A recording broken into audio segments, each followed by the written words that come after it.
Anthony joining us today, sir. How are you today? I'm doing great, Professor Ash. And yourself? Well, I'm always very blessed to have the opportunity to spend time with amazing founders like yourself that are changing the world. Tell us, just so the audience knows, where are you calling from? Calling from the Netherlands, near Amsterdam in Almere.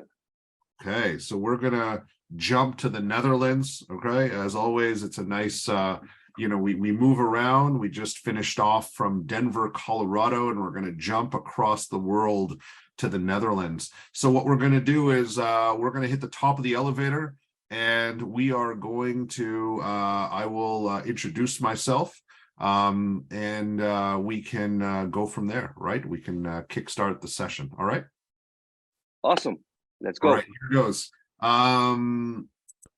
Good afternoon. My name is Ash Singh. I am an angel investor here in the Netherlands. Tell me a little bit about your platform.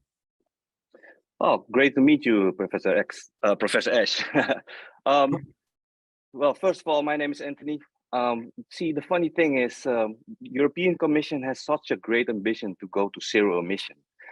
But frankly speaking, the data structure to get there isn't really structured as it needs to be. So that's why we invented a traceability system. A traceability system that can track the product life cycle and trace every step in the supply chain. So at COTIT, we trace on three essential parts. First of them is the business operation, to understand activities and transactions between parties. And then secondly, on the supply chain. The supply chain traceability, where you can see each step visible, where it's been through, and the efficiency behind it. And then thirdly, because when you use a product, it's very interesting to know how the product is being used. So product usage traceability, 4 opportunities as recycling. And how we do this? We do this with a modular software system. This modular software system, we can plug into existing systems, but we have tools and interfaces to complete the 360 traceability of the product lifecycle, because a cycle is round. So we do this together with an awesome team, with a great culture. And at the moment, we're currently raising a humble 1 million euros to ensure that we can further develop the system and ensure that we can have some commercial activity rolling. Thank you very much. Thank you, Anthony. Thank you for sharing that. Let's dig a little bit deeper, and feel free to give feedback on the chat for those of you that are listening in.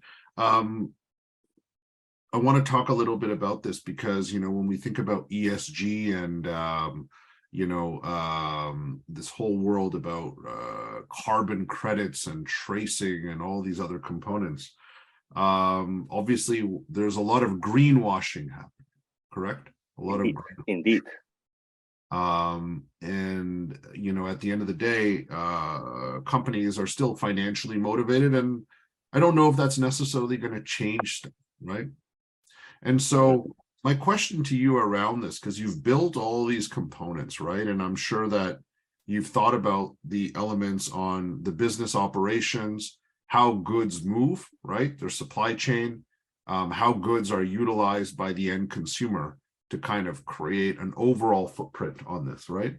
My question to you is that if you do this and you're doing it correctly, do you think companies would be scared to use your platform because they might find that their carbon footprint and all these other things are going to be, do you know what I mean? It's like way worse than they thought it was. Do you know what I mean? I'm doing more harm.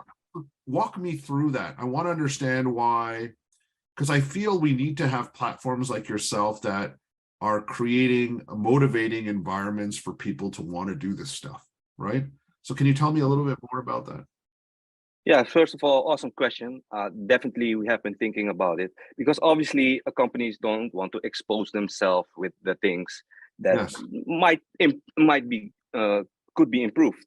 But that's why we basically pack it differently. So because you have the traceability of the entire supply chain, you have opportunities to build more efficiencies, opportunities to really understand how you can improve the business. And then secondly, with these new legislation coming up, so to have also motivation to do business in Europe, for example, it's already like demanded by law. So to motivate also the company to have a more global ways of doing things, we motivate them to make it visible what they're actually doing and how they do it. So it's not to ensure that, you know, look at what they're doing. It's bad. It's to basically pack it in. Okay, there's some improvements. How can we improve? Got it. Got it. When you think about improvements, right? Because I wanna kind of understand the whole story. So what you're saying is that the European Union compliance level is going up, correct? Right? Correct. Right. And we know that we've seen this compliance issues across the board in the EU. So you kind of need to have this now. Is that correct? Exactly. Right. So you are going to be one of maybe several companies that are going to be able to provide this all-in solution. And when they use your solution, what you're saying is that they can also leverage your solution to privately assess their carbon footprint and all the other components and leverage it to improve it, because they're not doing it right now. The current businesses of today, right, like the 50-year-old, you know, clothing company is actually not built to track their carbon footprint right now. Is that correct? Exactly.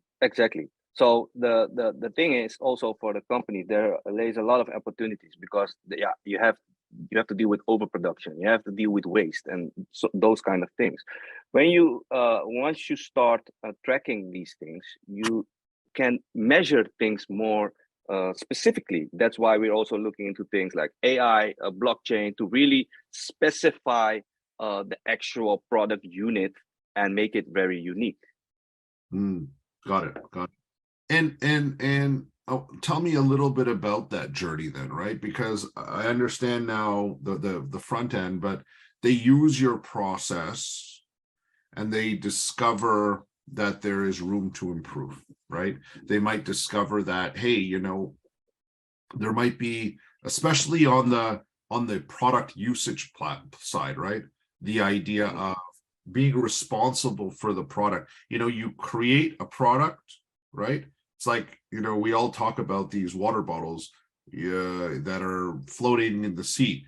You create the water bottle, you sell the water bottle, you take advantage of the carbon footprint on the bottle creation, and then once it's gone, it's gone. You don't have to worry about the usage component. But what you're saying is now you can, right? So tell me about how companies are going to be motivated to, well, first discover where the improvements are needed and where they're going to find motivation to improve this, right? Because motivation is two things. In business, what I found is you either are motivated by making more money, or you're motivated because you don't want your corporate social responsibility. Do you know what I mean? You don't want people to hate you, right? You know, so you don't want your consumers to hate you. So tell me more about that. I want to understand that, because I think that's where your magic is, right? Yeah. Tracing it is one component, this idea of traceability, but then it comes down to the recommendations and processes at every level. Tell me a little bit about that, specifically on the third level, which is usage, which I think is probably the most important one and the hardest to do, right? Go ahead. Yeah. Okay, so let's stay with this example of the plastic bottle. So basically, when we're looking at cost, currently they have to make new bottles all the time. So there are used bottles already. We can take those used bottles again. What they're most of the time now doing is use this bottle, for example, products like clothing or bag or whatever. But these bottles are very delicate bottles because they are certified to be a bottle to have drinks in it. So when you start reusing it, it's also a way to save those costs, because there were bottled once and they're bottled twice. And then on the other part, it's also when you want to show your corporate social responsibility, because we make this visible through the digital product passport interface, you can see, oh, look, we decided to do it in this way, and that's why we're doing great, and look at us doing great. So we cover both things, basically. Got it. Anthony, can I share a thought with you? Yeah, of course, please. Because when I think about what you're doing, you know, this idea of going through the process of understanding a bottle company, and we'll stick to bottles, you know, their operations, how they can improve, their supply chain, how goods come to them and how goods leave, and then the usage and having that traceability. What I see actually happening here is if you're successful, you can actually have this company, and then when you have more companies in play, you can actually facilitate the process of driving lower carbon emissions. So for example, we have the water bottle company and people have these excess empty water bottles. You might have a different company on your platform that does raincoats, okay? Right? And you turn around and say, by the way, your excess water bottles and your excess materials, right, in terms of all the plastics, can go in and you can push this into the operations of the raincoat company, and suddenly you create the recycling element. Does that make sense, Anthony? Yeah, completely. Is that what you do? Is that what you're doing? Is that what you aim to do? That's what we aim to do. So that's why I'm a big believer of when the generator of the data should be the owner of the data, because the data is very valuable.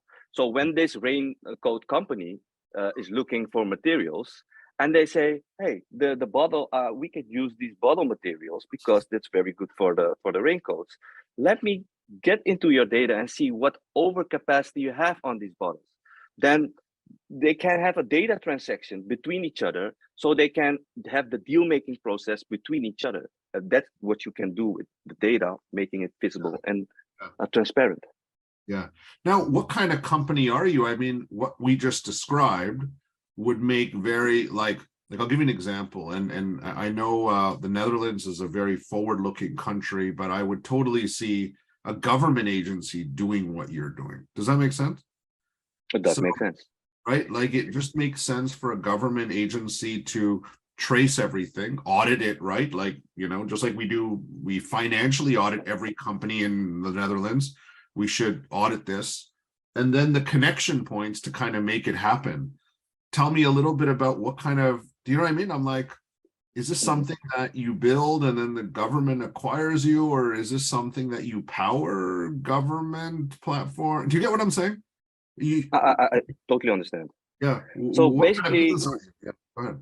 What we're aiming to do in the bigger picture is because I've been inspired of the way how internet works. The internet works because it interconnects with each other. Yeah. So basically, where I'm heading to is to an internet of materials. So basically, you have all of these networks that have data of internet of materials. So the one that the government institution that needs to guard that is the one that give out the identities of products, for example. But the companies that are transacting the data could be like product banks, product data banks, basically. Got it. How much are you looking to raise? $1 million? Yeah, this is our first round. So we are looking to raise 1 million to really get things going. Got it. So just to answer my previous question, you would be somebody that would be powering, you would be working with government agencies eventually, is right? There has to be some government connection there, right? Yes, that would need to be, definitely. Interesting. So would you like me to pitch your idea to you? Oh, fantastic. I would love it. Right. So what we're going to do is you'll introduce yourself. Now, there's a couple of interesting elements around this, right? You know, when we think about traceability and just your systems, I'm assuming you've thought about the simplest and easiest way from a traceability perspective, the technology that you're using.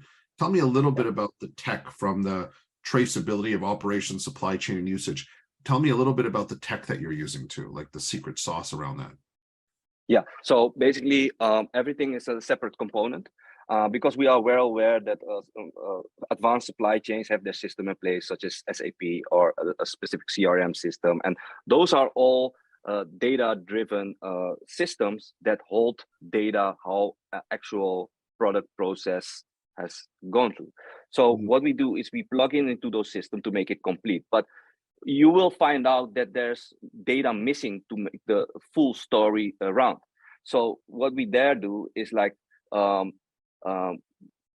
reach out tools and interfaces so they can make the whole system like complete and gather a real full story of a product.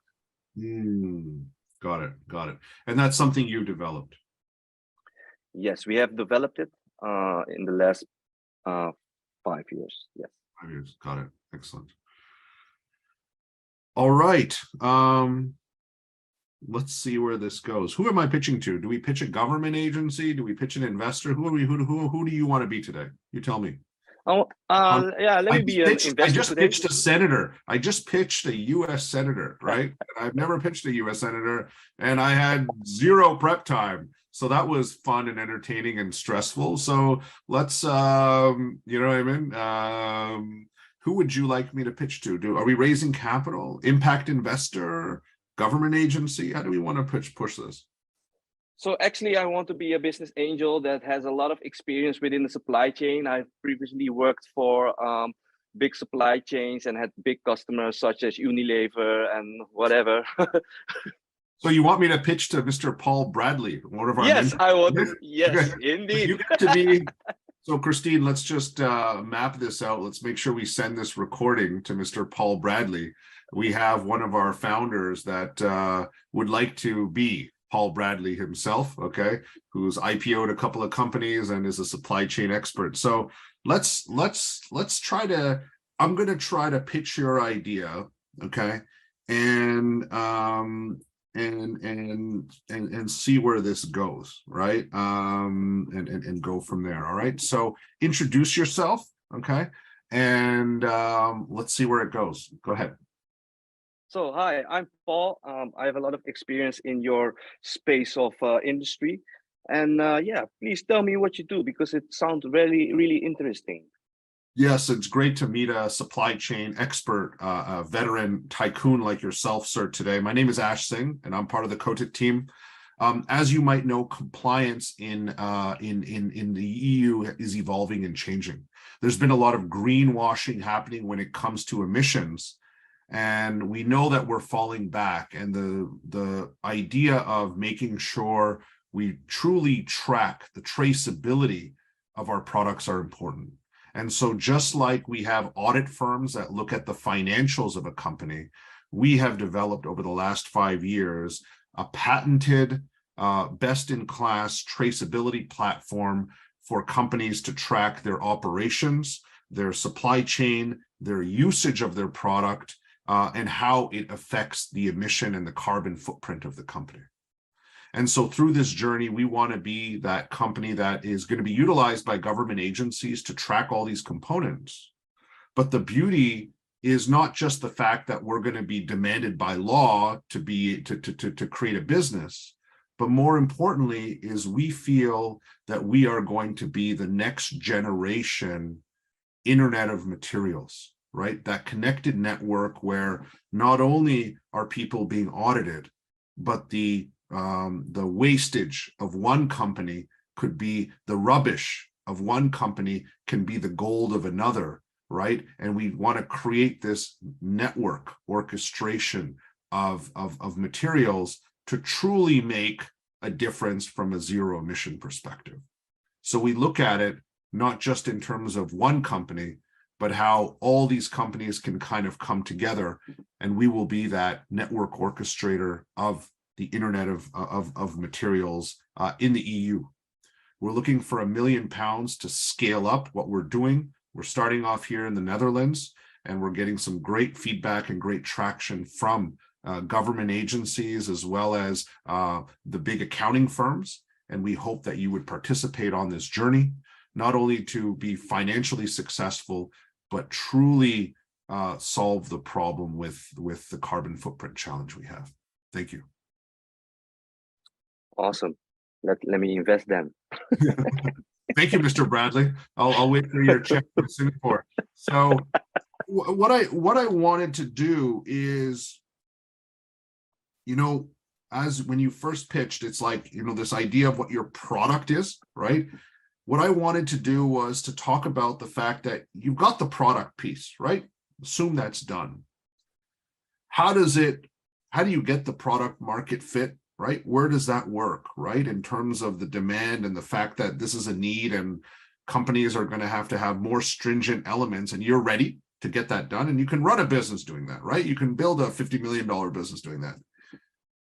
The more interesting thing for me is actually the idea that you start to own that network. Do you get what I'm saying? Right?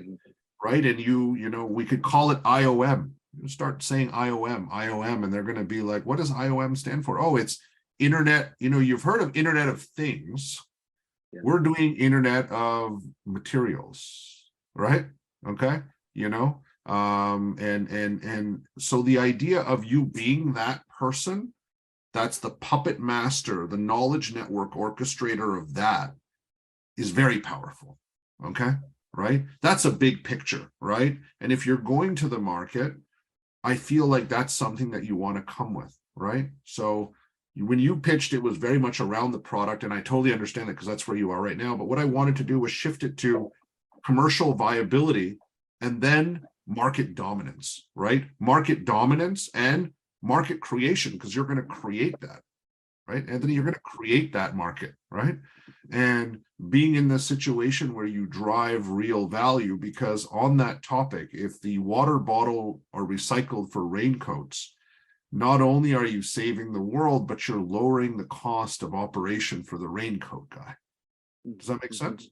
Yes. And then you have a situation where, ultimately businesses work to improve a population, right? You feed them, you entertain them, you do all these components. You are kind of connecting the dots, right? And making sure that they work together, which is a really powerful thing, right? And I felt, after we spoke, once you brought that up, that was the most powerful thing that you said, but that was when you and I were talking. It wasn't in your pitch. Bring it into your pitch, right? Because the world needs to know you, right? What you're thinking. Right? Are you somebody, there's people that are global thinkers that are thinking at that level. And I wanted that to come out in your pitch. Does that make sense? Right? Definitely. Thank you very much. Great feedback. Always our pleasure. Love what you're doing, seeing how it's changing the world. It always gives me a little bit of goosebumps when we have these elevator pitch sessions, because there's so much amazing stuff that all of the founders around the world are doing. So it's always our pleasure to be able to listen in and hear where things are going. So thank you again, and look forward to your success as part of the Hyper Accelerator. Thank you.